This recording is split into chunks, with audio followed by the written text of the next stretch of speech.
Hey guys, it's Justine here from I Should Read That, and today I am bringing you my November wrap-up. And you may be able to tell from the way that I'm leaning on this that I have a lot of books to talk about. I'm leaning on all the books that I have to show you guys in this video. I read a lot in the month of November. I read 10 books and I also DNF'd 2 books. So I'm going to talk about all of those in just a minute, but I have a lot of really good stuff here. It was a pretty good month for reading. Some really great stuff, some real bad stuff, which we'll talk about in a minute, and I also read my first 2020 books. I read 2 books that are coming out next year in January. So I got a lot to talk about, so I'm just gonna go ahead and get started. So I am going to start with my DNF'd books because I actually don't have a lot to say about either of these.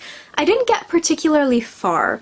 However, I do think that I am going to pick one of these up again at a later date, and that one is The Infinite Noise by Lauren Shippen. This is a book that is based on her podcast called The Bright Sessions. I've never listened to The Bright Sessions, and I think that that is part of why I couldn't really connect with this book. I DNF'd it at about 50 pages, and I think one of the reasons is that I had very different expectations than what this book was going to deliver. To me, this sounded like a contemporary set sci-fi novel with shades of X-Men because our main character is, I think he's called atypical, which means that he has a kind of power beyond what humans normally have. And for him, he's an empath, meaning he can feel other people's emotions, and being an empath in high school sounds like the worst thing in the world. So this didn't really have a lot of that. It had a lot of like studying for math tests and preparing for your English class and stuff like that. And it's just, I don't like contemporary books. I couldn't really get into this, but I think I'm going to listen to the podcast because the podcast is meant to be really, really good, and give this another try.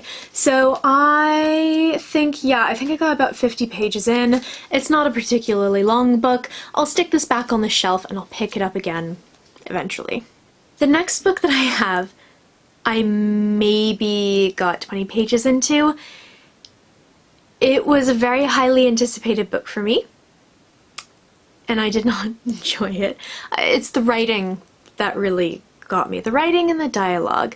This is actually one of the reasons that I am probably going to stop pre-ordering books from authors I don't know, which is not very nice, but Wicked Saints was a huge waste of time and money for me, unfortunately. I really, really wanted to love this. It sounded great. Like, you know, a fantasy Russia setting, and awesome characters, a girl who can communicate with her gods, blood magic, all this cool stuff. And it's got an amazing cover. And it was not good. And I feel really, really bad about that.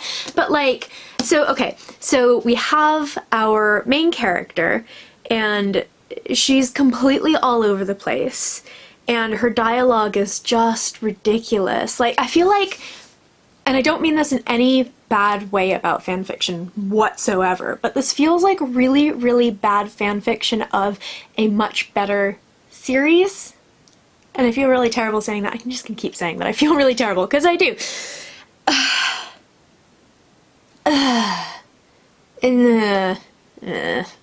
So enough of that. Now I'm going to talk to you about the books that I actually did read and did finish. So a couple of these are books in series, some of them are standalones, some of them are conclusions to series, and I really enjoyed most of these. Actually, a ton of these are young adult. I didn't realize how much young adult I read this month. I feel like I've really got my YA reading back on track, especially my YA fantasy reading, because as I've said a million times before in other videos, I've had this weird YA fantasy slump.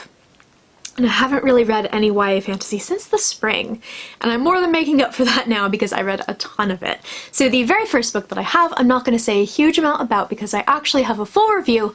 I'll link it down below. This is The Guinevere Deception by Kirsten White. This came out from Delacourt Press here in the UK, and I believe also in the US in November, so this was a new release by the time that I had read it, and I ended up really enjoying this. I know that she is a very divisive author. People either really love her stuff or they really do not love her stuff, and from what I've heard based on my review here on BookTube and also on my blog, I think that if you like her writing, you'll enjoy this, and if you don't like her writing and her writing style, you probably won't. Take from that what you will.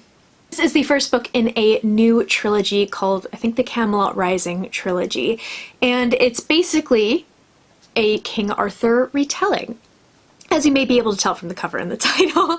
So basically we have Guinevere going off to marry King Arthur, and all of that is fine and good, except Guinevere is not who she says she is. The real Guinevere died many years ago, and this girl has taken her place at Merlin's request. And Arthur knows about this, he's completely clued into it, and she's basically going to protect him and protect Camelot from outside magic and people who would do him harm because she is a sorceress.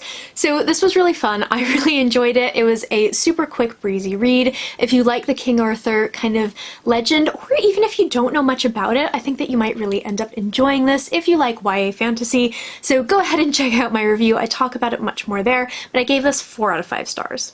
The next book that I have really took me by surprise because I have very mixed feelings on this series.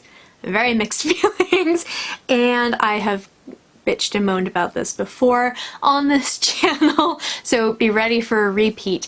This is The Skyweaver by Kristen Cicerelli. This is the final book in the Iskari trilogy. First one is The Last Namsara, which I enjoyed. I think I gave it 3.5 stars, something like that. I actually have a review of this book as well, which I'll link down below, but be kind because it was one of my first reviews that I ever did, and I absolutely fucking hated The Caged Queen, which is the second book. It puts me in a rage. I get really upset when I think about it because it's real dumb, and it's one of those books where the plot can be resolved if they just sat down and had a 5-minute conversation. All she had to do was ask literally one question, and everything would have been resolved, which means it's a bad plot. Also, the main character is supposed to be super awesome, and she's not.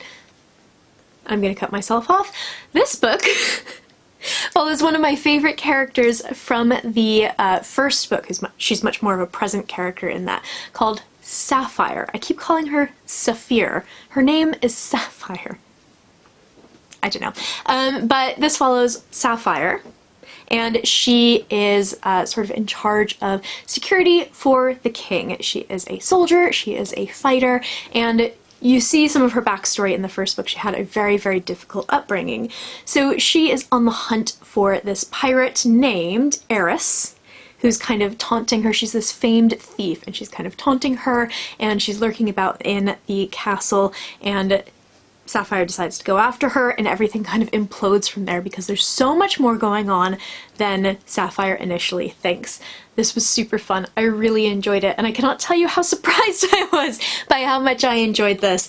I, in the first book, really struggled with the romance between the two main characters, and that was kind of the thing that I really didn't enjoy about that book, and I really enjoyed the romance in this, possibly because it is a lesbian romance, so I feel like the two women had a really good dynamic, whereas I think if one of them was male, it might have not been as good. But I really, really enjoyed the romance.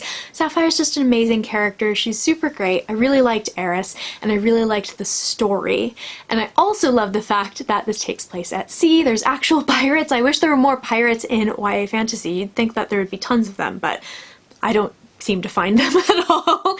So that was a really great thing to see, and I thought this was just really, really fun. I gave this 4.5 out of 5 stars. 4 or 4.5 out of 5. And I thought that it was just a really fun, like, rollicking adventure, and I am so pleased that I finally found a book in this series that I liked, because I love her writing and I love her world building, and I love the way that she incorporates myth into her books. It was such a shame that I didn't enjoy her other ones as much, but I'm glad that I found one that I did like. The next book that I read was one of my most highly anticipated books of the year, and I loved it. Unsurprisingly. It was so good. This is Realm of Ash by Tasha Suri. This is the second book in the Books of Amba series, the first one being Empire of Sand, which I read last year and really enjoyed. And this was so good.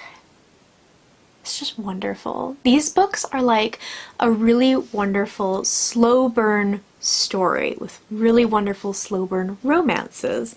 And there's such a beautiful setting and such beautiful magic, and everything's so beautiful. And I love it, and it's tragic, and it's heartbreaking, and it's wonderful, and they're just so incredibly good. So where the first book follows Mare, which is one of the sisters, this book follows Arwa, who is the younger of the two sisters. And this takes place probably about 10 years after the events of Empire of Sand. And this is definitely a companion novel. It's not a direct sequel, but there are definitely ties to the first book. So I would recommend reading the first book first before you dive into this. However, you can read it as a standalone. I think you'll still get a lot out of it. In this book, Arwa is a young widow. She was married to a military commander, and the fort that they were living at was attacked by the Jinn, and she is the sole survivor. Everyone else died.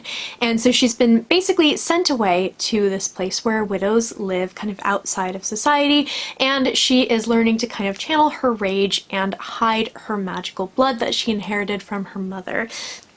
That's all I'm going to say. There's a lot more that goes on here.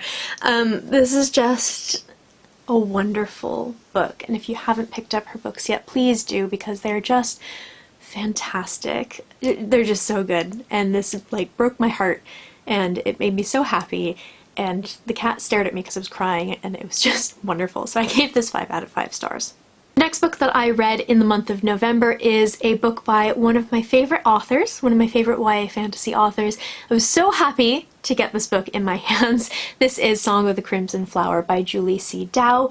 This is most definitely linked to her Rise of the Empress duology, which is Forest of a Thousand Lanterns and Kingdom of the Blazing Phoenix. You can kind of read this as a standalone. It's very much kind of a fairy tale. It's should stand on its own, but there are a lot of references back to the original trilogy, and there are some characters who crop up. So again, this is one I would read maybe if you're at least familiar with the first 2 books, but it does stand alone. It's its own story. So this book follows 2 characters, Lon and Bao, and Lon is the daughter of a very wealthy man, and she is in love with this young man who her parents have basically matched her with since birth. And Bao is a impoverished sort of physician's assistant who is in love with Lon. He confesses his feelings for her. She very heartily rejects him, and he ends up running off, has a run-in with a witch, and is basically cursed. And so she, feeling terrible, decides to help him. They have to go on this journey. There's a ton more that goes into this book. Tons and tons and tons. It's a much more intricate story than that, but those are kind of the basics. I really, really enjoyed this. This is definitely sort of, it feels like an adult fairy tale almost, or a full-length fairy tale because it's YA. It's sort of in the same vein as something like Uprooted does, where it's very much its own thing. It's not necessarily a strict retelling, but it does have a lot of those fairy tale elements.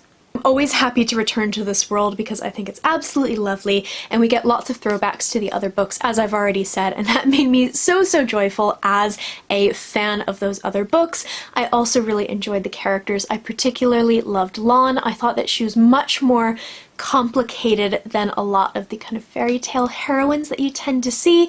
She does a terrible thing and she kind of snaps, and it sort of leads this young man into sort of this terrible situation inadvertently, but she decides to take the initiative to help him and to fix things. And she's very apologetic, and she really grows a lot as a character, and I loved that.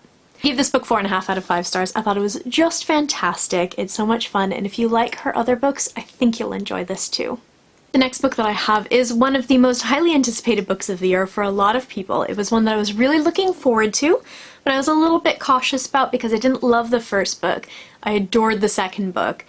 And I ended up not being hugely keen on the third one, but was ultimately satisfied with the way that the series ended. This is Queen of Nothing by Holly Black. This is, of course, the concluding book in the Folk of the Air series, and I don't know, I don't want to say too much, because I know that this book only just came out. I was lucky enough to actually have had my pre-order show up like 5 days early, so I got to read this. Ooh, I'm dropping books all over the place.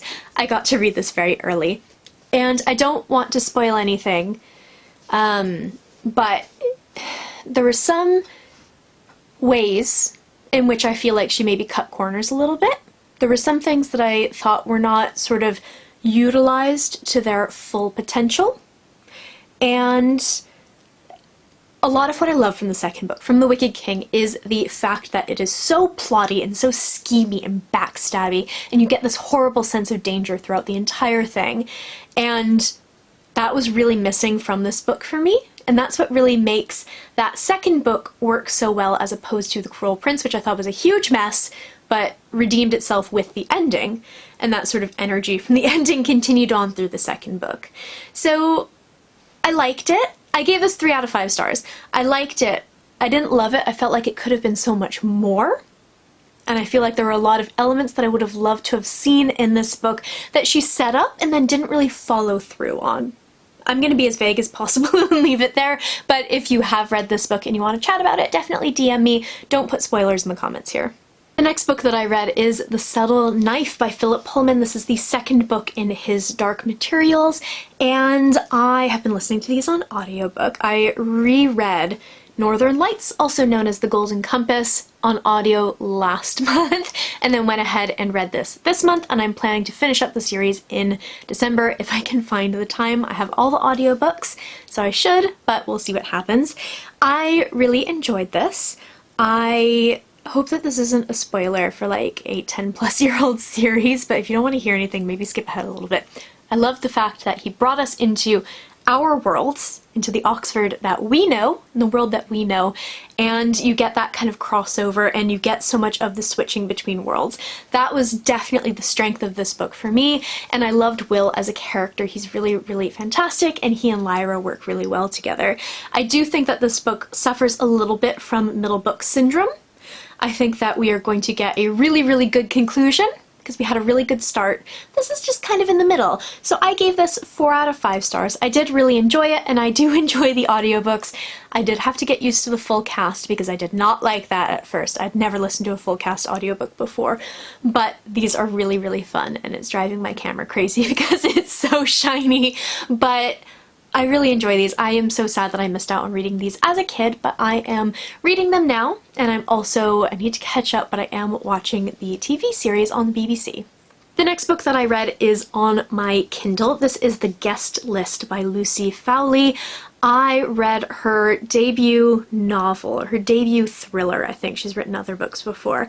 Last year. It's called The Hunting Party, and I really, really enjoyed that. It's basically a murder mystery, but we don't know who is murdered, and we don't know who did the murdering, and we don't know why they were murdered, but we know that this body shows up and it flashes back to different people throughout the night. The guest list, very, very similar. We have a wedding party that has shown up on this small island off the coast of Ireland for this fabulous wedding, and we know that someone dies at the wedding, at the reception. We don't know who it is. We don't know why, we don't know who, all of this stuff, and we kind of build up to it through flashbacks from the previous days. So, I really liked the fact that she reused that kind of plot device because it's a really good plot device, and she did it really, really well in the first book. I did enjoy this. It's really fun, and she has this way of writing posh people doing terrible things and having terrible things happen to them that's really satisfying, so I definitely enjoyed that as well. I do think that the book fell apart a little bit for me, just on a personal level, toward the end, the last maybe 10-15%, because there's a lot of coincidence that happens. Like, if, you know, 1 or 2 coincidences happen, you're like, okay. 2 or 3, you're like, but like, there are 5 different things that are like completely coincidental, and it's so far-fetched, and it's just like, come on. I like my endings to be a little bit more believable than that. So for me, it fell apart a little bit. I ended up giving this 3.5 out of 5 stars. This comes out in February 2020, so if you're interested in thrillers, you should definitely pick it up. I will say that there is a content warning for cutting and for attempted suicide, and like just lots of talk about suicide and depression and things like that. So that's not your jam. I would maybe stay away from this one because it is definitely on page. Next up is another 2020 book. This is Infinity Sun by Adam Silvera. This is his first fantasy book. He tends to write YA contemporary. And I was very intrigued by this because I've never read any of his books before, because contemporary YA is just not really my thing, as we've established. But I was really interested in this, and I kind of expected it to be epic fantasy, but actually this is urban fantasy, which is not a type of fantasy that I enjoy. However, I really enjoyed this one. I am going to do a full review of this book because I think there's a lot to talk about. But just to kind of run through it really quickly, the world building is a little bit shaky in this. We have sort of this very familiar world because it's a parallel of our own. There's things like Snapchat and YouTube and all of that stuff. Instagram, social media plays a big role in this. However, people have superpowers. Certain people have superpowers. They kind of manifest when you are 18. And so there are people who have them naturally, people who kind of steal them from mythical creatures, because we have creatures like phoenixes and hydras in this book.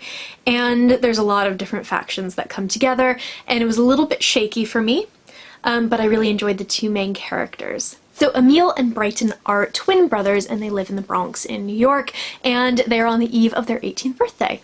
What could possibly happen? So basically one of them ends up manifesting powers and the other does not, and it's all about the kind of balance between the two, how their relationship continues to evolve and is strained by this, and also you have this kind of big superhero plot.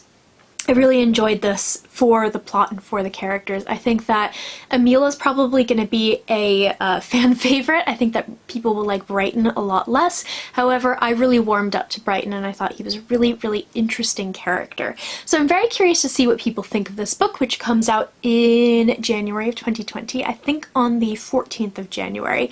And as I say, I'm going to do a full review of this, so I'll talk about it a little bit more. But if you've read this already, because I know proofs have been going out left and right, definitely let me know what you think. I gave this 4 out of 5 stars. The next book that I read was another audiobook listen, and this is Thunderhead by Neal Shusterman. I was very surprised by the fact that I liked this book, because I did not like Scythe. Well, okay, I liked parts of Scythe.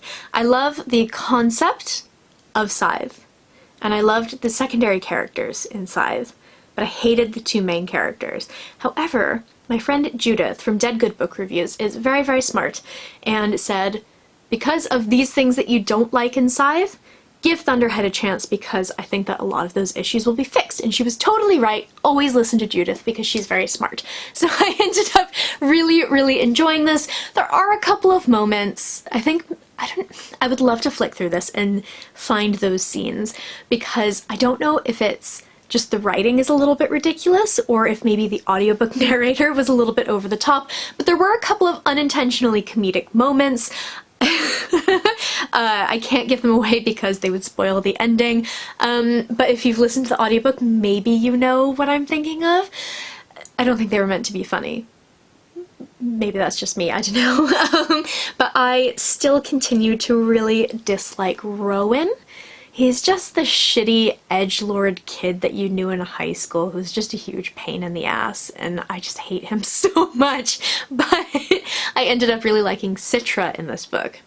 Alright, so I'm going to backtrack really quickly, because if you don't know what Scythe is about, basically it's a sort of far future setting in which humanity has progressed to the point where people no longer die. You can actually reset your age and sort of like live through your 20s again and just keep resetting and resetting. So, because people aren't dying, obviously we need population control, so enter the Scythes. And they are a sort of separate group from the government, sort of its own governing body, and they do gleanings. So they glean people, they kill people, they sort of have full control over death and who dies and who lives. So our two main characters, Citra and Rowan, are basically taken on as apprentice scythes in the first book. And the two of them are probably two of the most boring people on the face of the planet, and have the most boring relationship ever. No chemistry. They've got no personalities either, so like that doesn't help. And I just like, it drove me absolutely crazy. I hated them so much. But in this book, because of the way that the story progresses, I think that Citra really grows into a much more interesting character, and I really loved her by the end of it. The less said about Rowan, the better. He still sucks. I don't like him, but he is kind of the only bad part about this book. I actually think that he could be cut from the books entirely and it wouldn't really make much of a difference, but that's just me. I gave this book 4 out of 5 stars. I did really enjoy it and I would recommend the audiobooks if you're interested in picking these up.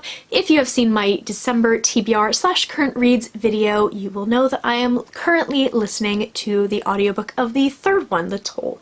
So obviously I enjoyed this one. I was very surprised by how much I enjoyed this one, and I am really looking forward to finishing the series in December. And the very last book that I have on my list of books that I read this month is a very special one, because I read The Whispers of War by Julia Kelly. Julia Kelly, if you don't know, if maybe you are new here, is my sister, author sister.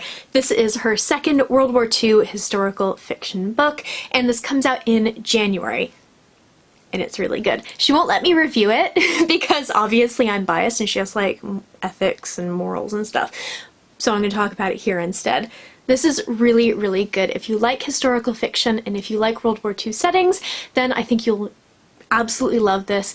But especially if you like female friendships, because there is a really, really strong group of friends at the core of this book, and it's all about their relationship.